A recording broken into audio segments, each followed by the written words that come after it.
तो क्या विदेश मंत्री एस जयशंकर अमेरिका से खाली हाथ वापस लौट आए? क्या वाकई में प्रधानमंत्री नरेंद्र मोदी के सबसे परम मित्र डोनाल्ड ट्रंप, जिनकी जीत के लिए अंधभक्तों ने हवन यज्ञ किए थे, आरती वगैरह की थी, पता नहीं कितनी मन्नतें मांगी थी, उन्होंने मोदी जी को धोखा दे दिया है? दोस्तों, पूरी दुनिया में इस बात को लेकर चर्चा हो रही है कि 20 जनवरी को डोनाल्ड ट्रंप का औपचारिक तौर पर उनका शपथ ग्रहण है और वो अमेरिका के राष्ट्रपति बन जाएंगे। और ये बहुत ही बड़ी सेरेमनी है। डोनाल्ड ट्रंप इसको बहुत बड़ी सेरेमनी के तौर पर सेलिब्रेट कर रहे हैं और दुनिया भर के बड़े बड़े राष्ट्राध्यक्षों को न्योता मिल चुका है, लेकिन प्रधानमंत्री नरेंद्र मोदी को अब तक इसका न्योता नहीं मिला।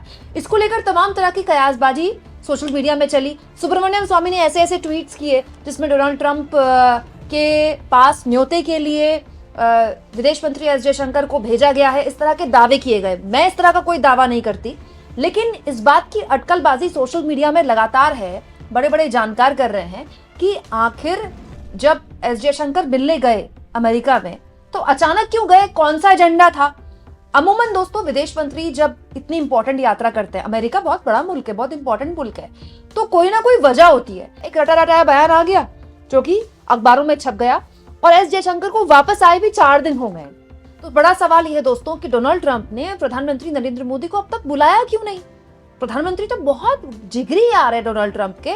मोदी जी ने तो डोनाल्ड ट्रंप के लिए प्रचार किया था पिछले बार वाले राष्ट्रपति चुनाव में। अब की बार ट्रंप सरकार, वो अलग बात है कि डोनाल्ड ट्रंप चुनाव हार गए थे, हालांकि इस बार मोदी जी ने उनके लिए ना तो प्रचार किया, ना जब अमेरिका गए थे मोदी ना उनसे मिलने गए। तो क्या यही वजह है कि डोनाल्ड ट्रंप ने मोदी को नहीं बुलाया है?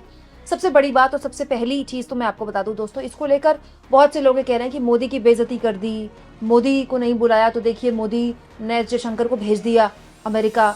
तो भाई एस जयशंकर को क्यों भेजा गया, विदेश मंत्री को क्यों भेजा गया, ये तो अपने आप में एक गुत्थी है। लेकिन मैं नहीं मानती, जैसा कि सुब्रमण्यम स्वामी ने कहा कि मोदी ने एस जयशंकर को वेटर बनाकर भेज दिया कि प्लीज कुछ जुगाड़ कीजिए और मोदी जी को बुलाइए, मतलब हमको बुलाइए, इसके लिए भारत की विदेश मंत्री को भेजा गया है। तो इस तरह के दावों को तो खैर ये गलत बात है, ऐसी बातें नहीं बोलनी चाहिए। लेकिन हाँ दोस्तों, मोदी जी को ना बुलाना ये एक झटका है, भारत के लिए झटका है। तो जो लोग ये कह रहे हैं कि ये मोदी की बेइज्जती है, ये मोदी की बेइज्जती नहीं, ये भारत के लिए झटका है। भारत अमेरिका एक बहुत मजबूत साझेदार है, इस समय बहुत इंपॉर्टेंट पार्टनरशिप है भारत और अमेरिका की, और अमेरिका को भारत की जरूरत है और भारत को अमेरिका की जरूरत है, हर लिहाज से, हर तरीके से। तो ऐसे में मोदी को वहां ना बुलाना, वो भी इतने इंपॉर्टेंट सेरेमनी में, तब जब मोदी और ट्रंप की दोस्ती की इतनी बड़ी बड़ी बातें होती हैं, ये अपने आप में सवाल तो खड़े करता ही है।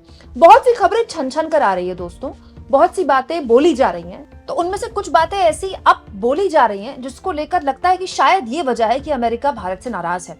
याद कीजिए दोस्तों, संसद का सत्र चल रहा था, कांग्रेस, राहुल गांधी, प्रियंका गांधी एक मुश्त इंडिया गठबंधन अडानी के मुद्दे पर सरकार को घेर रहा था। जबरदस्त तरीके से सरकार बैकफुट में थी, सरकार के पास बोलने के लिए शब्द नहीं था। तो एक नई थ्योरी प्रस्तुत की गई और वो थ्योरी निशिकांत दुबे ने लोकसभा में प्रस्तुत की और राज्यसभा में भी प्रस्तुत की गई। बाकायदा उसको बीजेपी के अध्यक्ष जेपी नड्डा ने राज्यसभा में बोला कि जॉर्ज सोरोस के साथ मिलकर अमेरिका का डीप स्टेट चाहता है कि भारत की नरेंद्र मोदी सरकार को कमजोर किया जा सके, उसको डिस्टेबलाइज किया जा सके।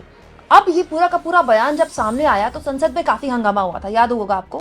निशिकांत दुबे ने बोला तो राहुल गांधी पर सवाल खड़े हो गए कि राहुल गांधी जॉर्ज सोरोस के साथ मिलकर और अमेरिकी ताकतों के साथ मिलकर भारत की मोदी सरकार को कमजोर करना चाहते हैं। तो इस पर हेडलाइन तो बन गई, ठीक है, गोदी मीडिया को एक मसाला मिल गया, लेकिन इस पर काफी ड्रामा भी हुआ था दोस्तों। यूएस एम्बेसी की तरफ से कहा गया था कि इस तरह की बातें नहीं बोली जानी चाहिए और भारत की सरकार को किसी भी तरह से अमेरिका डिस्टेबलाइज नहीं करना चाहता है, और अमेरिका ने इसको बहुत सीरियसली लिया था, याद होगा आपको। और उसके बाद से डोनाल्ड ट्रंप के बयान भी आने शुरू हो गए। डोनाल्ड ट्रंप ने भारत की आलोचना की टैरिफ को लेकर, भारत के टैरिफ को लेकर डोनाल्ड ट्रंप लगातार आलोचक रहे हैं। वैसे पिछली बार जब वो राष्ट्रपति बने थे तब भी वो इस तरह की बयानबाजी करते थे और फिर उनका बयान भी आ गया। उस वक्त जब जॉर्ज सोरोस की थ्योरी लोकसभा और राज्यसभा के अंदर बीजेपी वाले पुश कर रहे थे तो ऐसा लग रहा था कि मामला आया गया हो जाएगा, लेकिन ऐसा लगता है दोस्तों कि इस मामले को अमेरिकी प्रशासन ने सीरियसली ले लिया है। नहीं तो एस जयशंकर जिस तारीख में गए हैं क्रिसमस के आसपास, उस वक्त अमेरिका में छुट्टी का माहौल होता है क्योंकि वहां क्रिसमस सबसे बड़ा त्योहार होता है। तो वहां पूरा मतलब एक तरह से आप कह सकते हैं कि सब काम बंद होता है, एक तरह से हर कोई छुट्टी मनाता है। उस वक्त एस जयशंकर का वहां जाना, और ये भी नहीं पता कि एजेंडा क्या है। अब तक ये अपने आप में सवाल है कि एस जयशंकर क्यों गए। ये इस बात की तस्दीक करता है कि हो सकता है कि एस जयशंकर डैमेज कंट्रोल करने गए हों, क्योंकि देखिए कोई बीजेपी के छुटभैये नेता ने नहीं बोला था, संसद के अंदर बोला गया था। संसद के अंदर अगर कोई बात बोली जाती है, चाहे वो कोई भी बोले, वो ऑन रिकॉर्ड होती है, और बीजेपी के नेताओं ने उसको हटाने के लिए दरख्वास्त भी नहीं करी, वो हटाया भी नहीं गया है। तो संसद के रिकॉर्ड में ये बातें हैं कि बीजेपी के जो नेता हैं, जो सांसद हैं, लोकसभा में और राज्यसभा में, ये कह रहे हैं कि राहुल गांधी के साथ जॉर्ज सोरोस मिलकर अमेरिका के डीप स्टेट के साथ मिलकर भारत की मोदी सरकार को डिस्टेबलाइज करना चाहते हैं। उसको लेकर यूएस एम्बेसी ने आपत्ति भी दर्ज कराई। मुझे ऐसा लगता है कि एस जयशंकर को ये तो पता नहीं कि न्योता मोदी जी को भेजे नहीं भेजे, इसके लिए भेजा गया कि नहीं भेजा गया।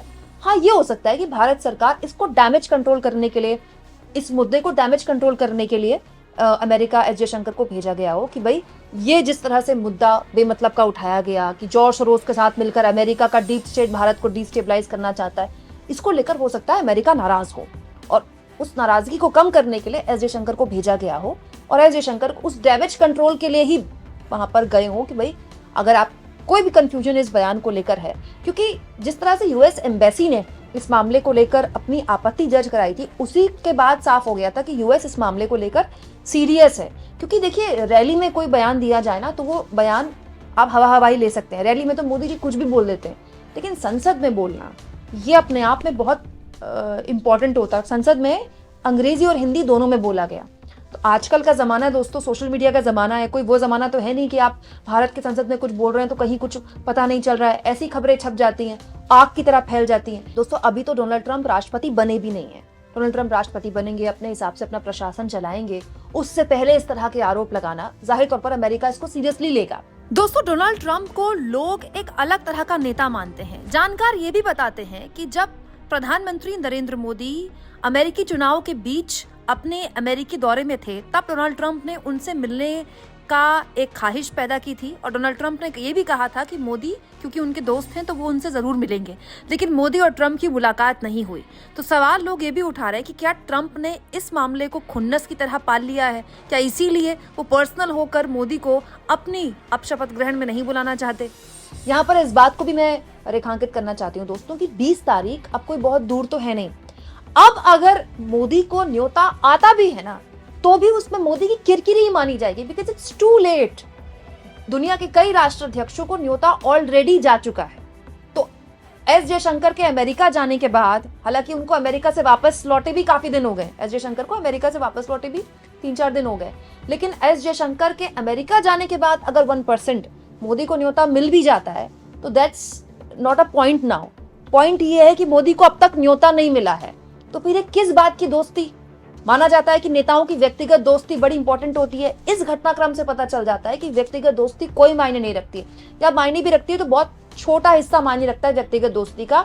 दोस्ती 2 मुल्कों में होती है, 2 देशों में होती है, और वो साझेदारी लगातार चलती रहती है, चाहे कोई राष्ट्राध्यक्ष आए या ना आए। लेकिन जब एक देश अपनी संसद में किसी देश के लिए इस तरह के बयानबाजी करेगा कि फलाना देश हमारी सरकार को डिस्टेबलाइज करना चाहता है, तो दूरगामी परिणाम उसको भुगतने पड़ेंगे।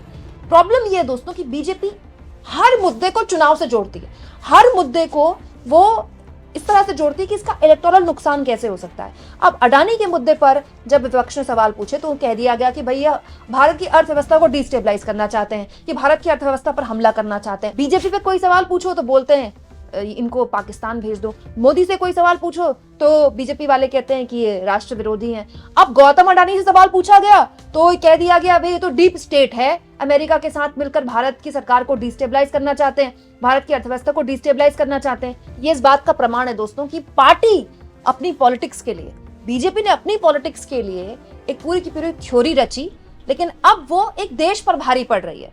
इसीलिए कहते हैं कि पॉलिटिक्स और जो विदेश नीति है उसको अलग थलग रखना चाहिए। ये जो बयान है संसद में बीजेपी के नेताओं का, ये भारत को एक भारत और अमेरिका के रिश्तों में क्या खटास पैदा कर रहा है, इसका जवाब विदेश मंत्रालय को देना चाहिए दोस्तों। और विदेश मंत्रालय को ये भी बताना चाहिए कि आखिर अचानक छुट्टी के दिनों में विदेश मंत्री अमेरिका गए क्यों, और अगर गए तो उसका हासिल क्या हुआ। और उससे भी इंपॉर्टेंट, मोदी जी के परम मित्र डोनाल्ड ट्रंप अब तक मोदी जी को अपने स्वेरिंग इन सेरेमनी, अपने शपथ ग्रहण में क्यों नहीं बुला रहे हैं। आप इस मुद्दे पर क्या सोचते हैं कमेंट बॉक्स में जरूर लिखें। और जितना हो सके दोस्तों चैनल को शेयर करें, सब्सक्राइब करें और थैंक्स फॉर ज्वाइन के ऑप्शन से अगर आप चाहें तो कुछ आर्थिक मदद भी चैनल की जरूर करें।